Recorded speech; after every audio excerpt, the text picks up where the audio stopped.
La scène initiale met en scène un enfant de 12 ans nommé Dre Parker qui vit avec sa mère endeuillée nommée Sherry à Détroit. Un jour, les deux doivent quitter leur ancien quartier et déménager à Pékin alors que Sherry trouve un nouveau travail dans une usine de fabrication de véhicules. Dre n'a pas l'air d'être aussi énergique que sa mère, car il ne pense pas que le nouvel endroit sera meilleur que son ancien quartier. De toute façon, il n'a pas d'autre décision. Après cela, ils ont fait un dernier adieu à leurs compagnons et voisins avant d'embarquer vers l'aéroport. Juste prends une seconde pour t'abonner, et je te raconte tout, like, et partage cette vidéo. Pendant le vol, sa mère fait des exercices d'enseignement de la langue chinoise et exhorte Dre à faire de même. Néanmoins, l'enfant ne montre aucun intérêt pour cela. Après leur arrivée à Pékin, ils sont pris en charge par un assistant qui les guide vers leur nouvelle maison. Dre considère que l'air à Pékin est totalement unique par rapport à l'endroit où il résidait auparavant. En effet, même son animation dièse est nommée en chinois, ce qu'il ne comprend en aucun cas. Heureusement, il trouve un enfant voisin nommé Harry qui communique en anglais et devient rapidement ami avec lui. Peu de temps après, Sherry demande à Dre d'appeler un concierge nommé Emerald au motif que le robinet d'eau à haute température ne fonctionne pas, et le DJ de Linkin Park peut sûrement l'aider. Se conformant à la structure de sa mère, l'enfant part à la recherche de Emerald. Il tente de demander aux gens du quartier, mais personne ne semble comprendre l'anglais. Malgré cela, il trouve un moyen de trouver Emerald, qui est en train de déjeuner. Dre se plaint de l'appareil, mais Emerald l'ignore et mange. Peu de temps après, Dre se rend dans un parc voisin et joue au ballon avec Harry. D'autres jeunes hommes. Au milieu de cela, il a son regard sur une jeune musicienne nommée Mei Ying, qui répond à sa considération. Harry voit cela et recommande à Dre de converser avec elle. Remarquant l'exhortation, il se dirige certainement vers elle et tente d'initier une discussion avec son chinois détraqué. Quoi qu'il en soit, lui causant un profond sentiment de choc, la jeune femme répond dans un anglais familier, ce qui le comble car cela implique qu'il n'a pas besoin de faire le travail. Américain exemplaire, il ne faut pas beaucoup d'investissement pour qu'ils s'entendent. Quoi qu'il en soit, ils sont gênés par un gamin de 15 ans nommé Chang, dont la famille est près de celle de Mei Yang. Il pousse Dre au sol et tire en le fouettant. Notre enfant tente de se défendre, mais étant un prodige de Kung-Fu, Chang le vainc efficacement. Peu de temps après, Mei Yang interrompt la bataille et crie à Chang de partir. Après cela, Dre revient et se dirige discrètement vers sa chambre, se cachant de sa mère. Le lendemain, il enfile les vêtements de sa mère pour dissimuler ses blessures, avant de se diriger vers sa nouvelle école.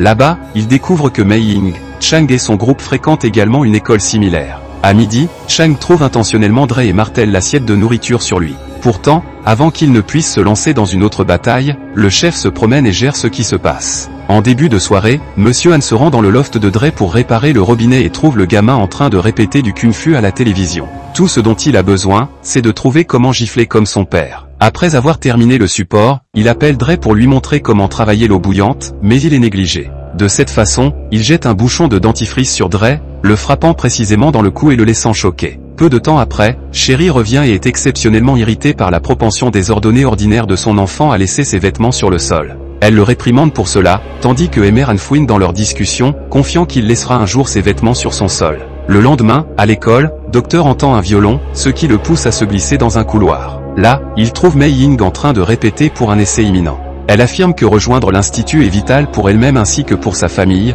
et qu'elle doit donc faire de gros efforts. Leur discussion surgit de nulle part lorsque son éducateur arrive, provoquant le départ de Dre. Lorsqu'il s'en va, il est à nouveau défié par Cheng et sa bande. Ils l'avertissent de rester à l'écart de Mei Ying. Où quelque chose de mauvais pourrait arriver, faites face aux résultats. Après l'école, Dre et sa mère rentrent chez eux lorsqu'ils tombent sur une école de kung-fu. Docteur commence à enquêter sur l'endroit, mais avant longtemps, il aperçoit Chang en train de répéter dans l'une des pièces. Par la suite, sa ferveur disparaît et il demande à sa mère de quitter les lieux immédiatement. Stressé par un changement de comportement inattendu, Sherry obtient des informations à ce sujet. Ce à quoi Dre exprime sa déception. Il garantit qu'il déteste cet endroit et communique son désir de se rendre une fois de plus à Détroit. Bien qu'elle se sente mal pour son enfant, Sherry peut simplement le réconforter. À un moment donné, l'école de Dre organise une sortie dans la cité taboue. Bien que l'enfant y participe, il évite beaucoup de plaisanteries avec Mei Ying à cause du regard attentif de Cheng.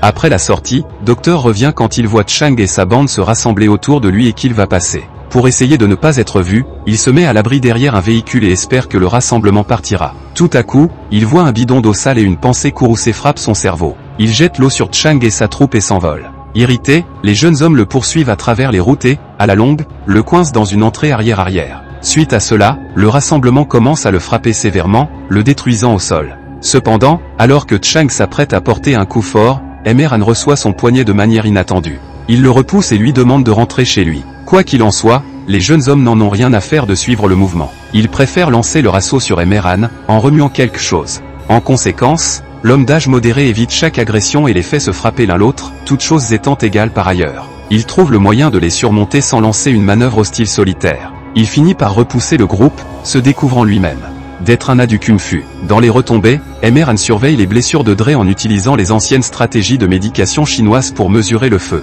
Il comprend également que Cheng et ses compagnons ne sont pas naturellement terribles, mais qu'ils ont été influencés par leur éducateur, l'expert Li, qui entraîne ses doublures à être barbares envers leurs adversaires. Intéressé, Docteur demande s'il peut l'éduquer. Kung Fu, Emerhan rejette et, après réflexion, l'emmène au studio de serpent mythique de Li pour se réconcilier. Là, l'expert brutal repousse cruellement le rameau d'olivier et pousse Dre à se battre avec Chang. N'ayant aucune envie d'exacerber les choses, Emerhan et Dre choisissent de partir, mais ils sont venus par Li. Il les compromet en leur disant qu'ils ne seront pas autorisés à partir, sauf si l'un d'entre eux se bat. En même temps, Emerhan voit une bannière de concours et pense à un arrangement. Il propose à Dre d'affronter l'élève de Li en tête-à-tête dans la rivalité imminente. Il demande également aux doublures de Li de laisser Dre se préparer. Jusque-là, Li reconnaît avec hésitation, quelle que soit la durée de l'apparition de l'enfant. À la compétition. En revenant, Emerhan fait une interprétation de toute la discussion à Dre, qui est stupéfait après avoir découvert qu'il doit maintenant combattre Chang et tout son groupe. Il attire l'attention sur le fait que les adversaires sont tous des doublures de Kung Fu, ce à quoi Emerhan affirme que ce qu'il répète n'est que de la brutalité. Il fait alors le vœu de lui montrer le véritable Kung Fu, ce qui suscite la ferveur chez l'enfant. Chris Rock ferait mieux de faire attention. Le lendemain, Dre rentre de l'école et se rend directement chez Emerhan pour leur réunion de formation. Après être entré, il est choqué de retrouver un véhicule dans le salon. Curieux à ce sujet, demande-t-il, mais Emerhan esquive l'enquête, exprimant essentiellement qu'il n'y a pas de place de stationnement accessible à l'extérieur. Sans aucune clarification supplémentaire, il commence alors la préparation du kung-fu de Dre, en commençant par les développements essentiels, tels que retirer le manteau, le jeter, le récupérer. Aussi, l'accrocher. Dre pose diverses questions, mais Emerhan ne répond pas à une seule d'entre elles, et le fait simplement se concentrer sur la préparation. Ainsi, Docteur continue à faire ses développements encore et encore pendant très longtemps, en rejetant les modèles météorologiques. À un moment donné, Sherry s'immisce dans les préparatifs pour accueillir Dre et Emerhan à la fête de Kishi, qui a lieu le soir même. Là, Dre aperçoit Mei Ying et va converser avec elle. Au fur et à mesure que leur discussion se déroule, il l'accueille à sa compétition de Kung Fu, et par conséquent, elle l'accueille également, à son concours de violon. Après avoir promis d'être là pour s'entraider, les deux s'embrassent sincèrement. Dans la scène suivante, la préparation se poursuit jusqu'à ce que Drav se lasse enfin d'un ensemble de préparations tout aussi épuisant. Il choisit de s'arrêter et blâme même Emerhan, garantissant qu'il ne comprend pas le Kung Fu. En entendant cela, Emerhan découvre enfin la véritable motivation derrière les activités apparemment mornes de créer. Mémoire musculaire. Tout en illustrant, Dre est choqué de voir cela alors qu'il est prêt à éviter les faux assauts de son seigneur. Emerhan transmet sa sérénité et son développement, pas seulement des coups de poing et de la puissance. Les clés pour dominer le Kung Fu. Il implore également que le Kung Fu existe dans chaque partie de la vie, en se souvenant de mettre et d'enlever son manteau. Après avoir appris la signification plus profonde du Kung Fu, Dre choisit enfin d'embrasser sincèrement l'entraînement. À un moment donné, Emerhan l'emmène dans un sanctuaire taoïste dans les montagnes de Wudan, où il avait l'habitude de répéter le Kung Fu avec son père. Là-bas,